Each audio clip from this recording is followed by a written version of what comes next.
I once had the pleasure of reading one of my medical reports. Uh, I only read it once, and I'm making up the words, but it was in this vein or in this tone.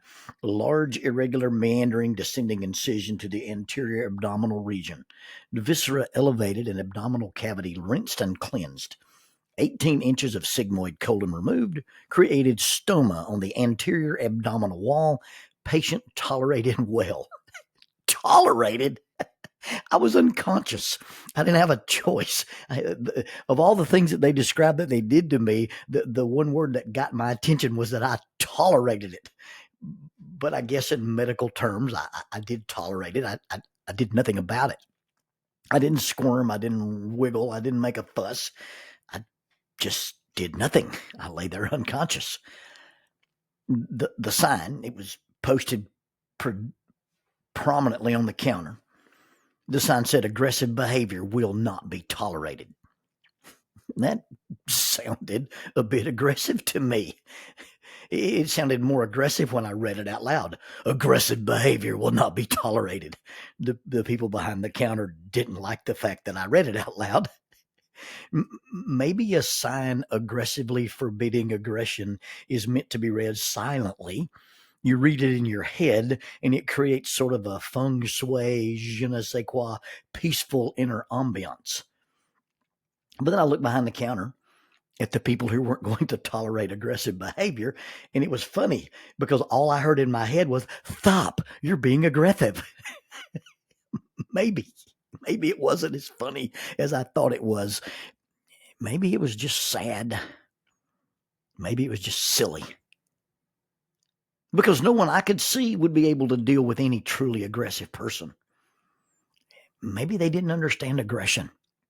Maybe behind the counter they had some Karen spray, and maybe that's what they thought of as aggressive people being rude or impatient or demanding.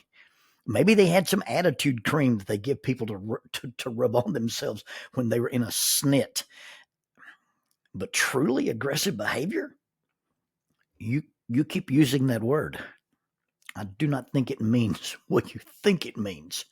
Rude doesn't equal aggressive. Mean doesn't equal abusive, at least not in the way I hear it used so many times. Be that as it may, how does one deal with, read that as not tolerate, how does one deal with aggressive behavior when one has decided to be intolerant of said aggression? Passively? You can be passive aggressive, and one can be passive while another person is aggressive, which begs the question, doesn't being passive while the other is being aggressive means you are tolerating the aggression? So what does the sign really mean? It means if you behave in an aggressive manner, you will not be dealt with passively. What the sign means is they are willing to call someone who has a master's degree in the use of aggression. Gun-free zones are protected by men with guns. I read a billboard in Knoxville, Tennessee, and it advertises body art, piercings, tattoos, studs, gauges, and the store advertising this body art, the name of the store was Born That Way. If the accessories, the studs, the piercings, the gaugings, the rings, the chains, or the ink was done aftermarket, you weren't born that way. If you didn't come from the factory that way, then you weren't born that way. I'm not saying there's anything wrong with that. I'm not saying that one shouldn't have those things. I see some tattoos that I think are really cool. I've designed 2 tattoos for different people. My daughter keeps wanting me to have the inverted spider logo that I use tattooed on my arm. I'm not anti-tat. I'm not necessarily pro-tat. If you want to be a lifelong sponsor of the podcast, a lifelong annual sponsor, I'll get your logo tattooed on my deltoid and preach in sleeveless shirts. I don't have anything against them. But on face value, these messages don't match. We will be intolerant of aggression. And you were born that way, so add accessories. Now, there are some messages that are intended not to match. There are some things, and you have clear labels that one of these things is not like the other. Jackie and I were going on a trip. We're going to fly somewhere, and I was recovering from something. Now, please understand, I haven't flown since 2020 because of COVID. During that era, and spell it any way you want to spell it, ERA or ERROR, you came into the airport, you had to stand apart, you had to sit apart, you had to stand in line with enough space between you so you could get a quarterback sacked. And then after doing all that, after going through all those machinations, they jammed us into a flying metal tube like Pentecostal preachers at a herpetology convention. I realized I'm paying them to treat me this way. And I decided not to tolerate it anymore. And by the way, if you own an airline company, why don't you load the plane from back to front, not by zones, miles, and the fantasy of first class? When I'm getting on a plane with my little carry-on bag and I walk by the people in first class, I like to lean over someone and say, my end of the plane actually touches down first. Anyway, Jackie and I were at the airport. We step out of the car. We're in the parking deck, and I retched. I spewed. I vomited. I blew hot chunks all over the pavement. Jackie looked at me and said, "Are you all right?" To which I responded, I am now. She said, "What did you eat?" I said, "Nothing. I'm not supposed to eat with my medicine." She said, "What kind of medicine are you taking?" I said, "I just took the pills the doctor gave me and those stuff you told me to take." She said, "Let me see them." Well, it turns out one was an antibiotic and the other was a probiotic. Apparently, they were in my stomach fighting like two cats with their tails tied together, hanging over a clothesline. She looked at me and simply said, "Words have meanings. Prefixes are our friends." And then she laughed in that way she does when she's shaking her head at me. Maybe I'm focusing on the word wrong, or maybe I'm using the wrong word. I guess one can be intolerant to aggression, but your attitude toward it or your feeling about it doesn't really change anything. Maybe we're talking about tolerance. Maybe we're talking about tolerate. Maybe we're simply talking about how we react and how we respond.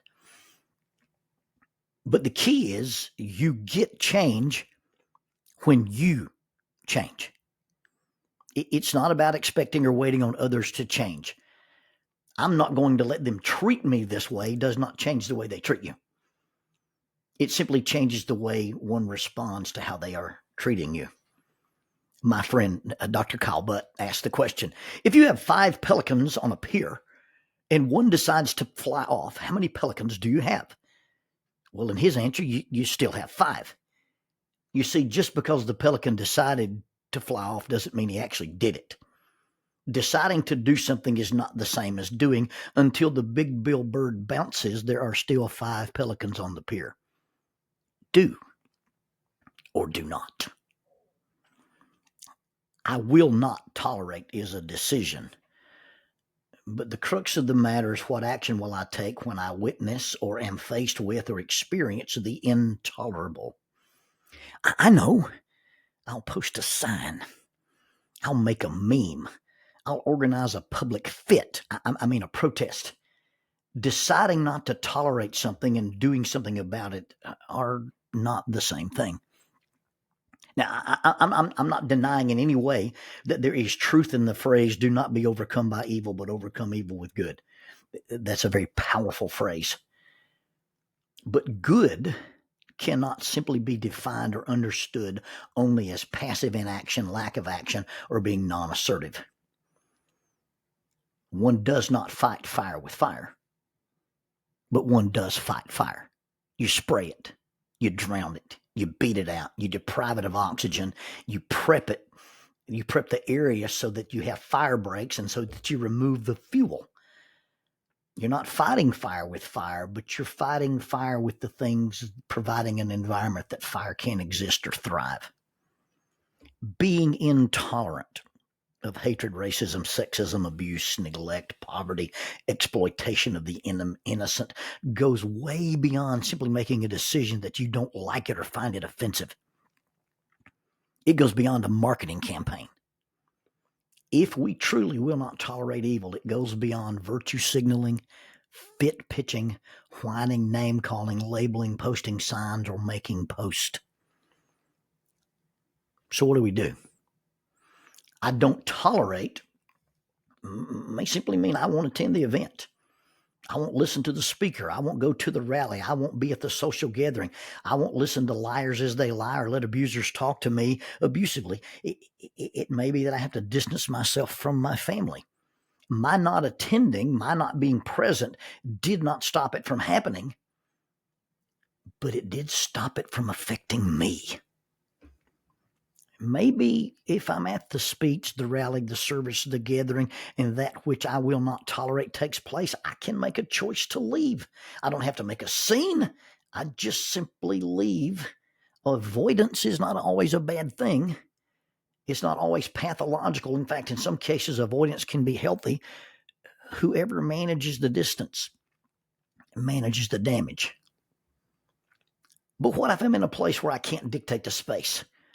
What if I'm in a situation that is unfair or uncomfortable and I simply can't leave?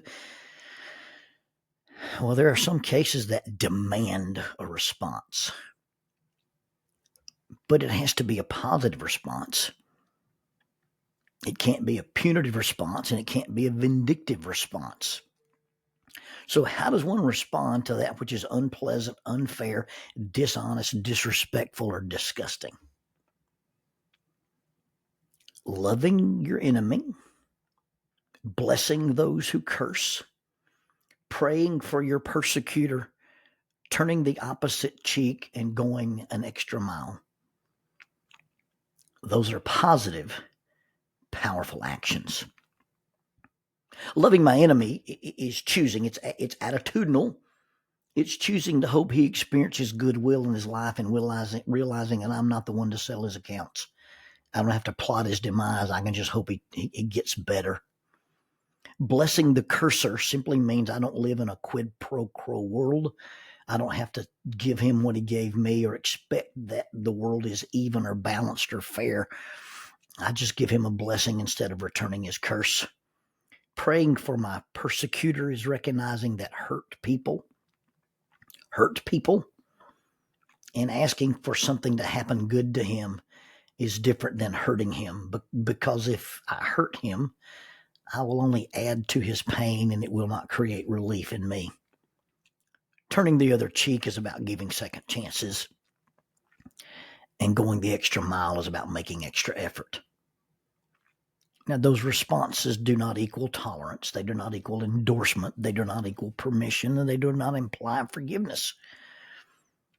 They are intentional, counterintuitive responses to the repugnant. There is no implied guarantee that they will affect the behavior or the behavior, and that's a real word, behavior.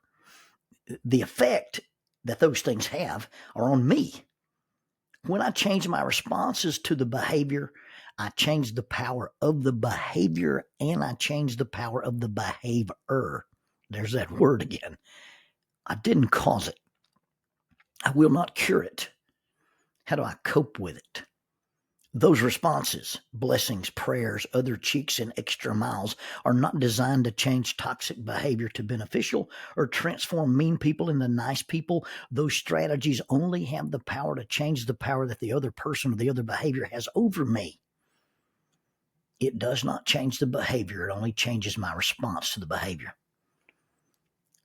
I choose, and by choosing, I am empowered. I am saying I will not tolerate the control that your aggression, manipulation, accusation, temper, addiction, hatred, or judgment has over me.